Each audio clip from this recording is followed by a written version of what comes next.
ملتان میں ہمارے شیعہ سنی بھائیوں کا، ہمارے علاقے میں شیعہ سنی بھائیوں کا اتفاق و اتحاد ہے اور مل کے جلوس لے کے اپنے منزل مقصود پہ لے جاتے ہیں۔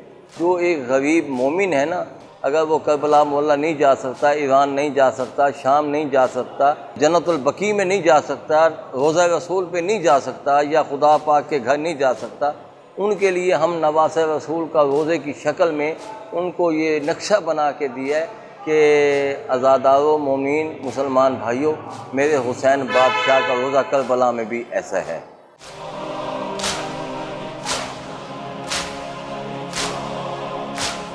ملتان میں جتنے بھی امام بارگاہ ہیں ان سے سب سے بڑی امام بارگاہ یہی ہے۔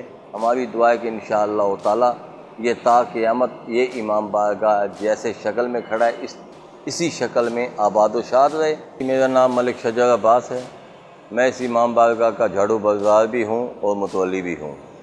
یہ برطانیہ دور نے اس امام بارگاہ کو یہ جگہ وقف کی تھی، انہوں نے عزاداری امام حسین علیہ السلام کے لیے ہمیں جگہ وقف کی تھی۔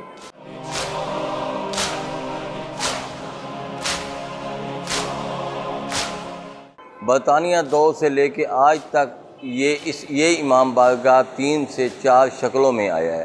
پہلے امام بارگاہ پہ اس امام بارگاہ پہ بالکل 50 فٹ نیچے ٹوئے ہوتے تھے، اس کے بعد تھوڑا سا اور تعمیر ہو گیا۔ اس امام بارگاہ کو سنگ بنیاد رکھنے میں ہمارے والد صاحب ملک ارشاد حسین کھوکھر صاحب کے نانا جی تھے جن کا نام رکن الدین تھا، اور ایک مولوی محمد شرف الدین میڑا صاحب تھے، انہوں نے اس امام بارگاہ کی سنگ بنیاد رکھی۔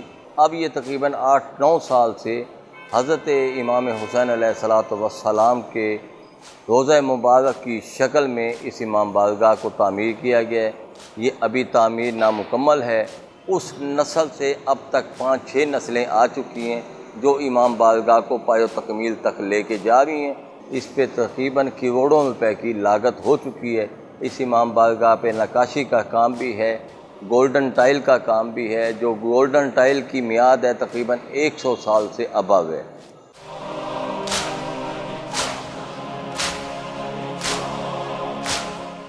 یہ جو مزدور تھے ہم نے بازار سے پکڑے تھے، جو مستری تھے نا، اس میں 5 سے 6 مستری ایسے تھے جو ایران سے آئے تھے۔ ان میں 2 مستری تو پاکستان کے تھے، باقی 4 ایران کے تھے۔ ایک ہمارا آرکیٹیکٹ تھا، بزرگ تھا، جن کی عمر 85 سال تھی، ملتان کے قدیمی درگاہوں کے امام بارگاہوں کے گنبد بناتا تھا، مینار بناتا تھا۔ انہوں نے ہمیں یہ آرکیٹیکٹ نقشہ بنا کے دیا، اسی مطابق ہم نے یہ تعمیر کی ہے۔ یہ قدیمی امام بارگاہ یہ 1935 سے یہ چل رہا ہے۔ اس امام بارگاہ پہ یکم محرم کی مجالس بھی ہوتی ہے، جو صبح 8 بجے شروع ہوتی ہے، جو رات کے 2 بجے ختم ہوتی ہے، اور انتظامیہ کیٹیگری میں یہ اس امام بارگاہ کو ایک کیٹیگری میں شمار کیا گیا ہے۔